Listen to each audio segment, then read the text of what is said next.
Klausia, sakoma, kad priešingybės traukia, bet kas geriau sugyvens poroje draugystėje, kai vienas intravertas, kitas ekstravertas, ar kad abu intravertai, ekstravertai? Blogiausia, aišku, intravertas ir ekstravertas, bet tokių porų daugiausia.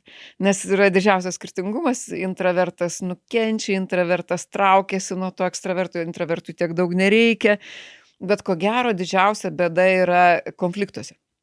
Nes ekstraverto pagrindinis būdas išsiaiškinti konfliktus, jeigu jis negalėjo nubraukti, kad iš vis neimk į galvą ir negirdi to intraverto, o paskui nustemba, kad vieną dieną intravertas sako, kad jau skiriamės, nes jau pas mus 3 metus blogai, o tas net nepastebėjo.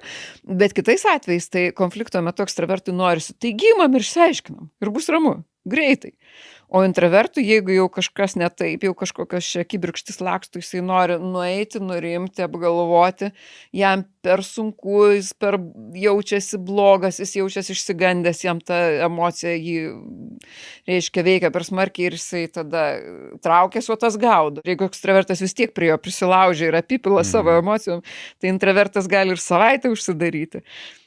Tai išeina taip, kad ekstravertas toksai šiek tiek neturintis empatijos, galima sakyti, žmogus, kuris nelabai suvokia jautrumo, bet kai jam pačiam reikia aiškintis, tai jisai agresyviu tokiu eina jau kontaktu, ne? Jis tada dar labiau realiai tą intravertą stumia į kampą, nes tas iš vis tada užsidaro.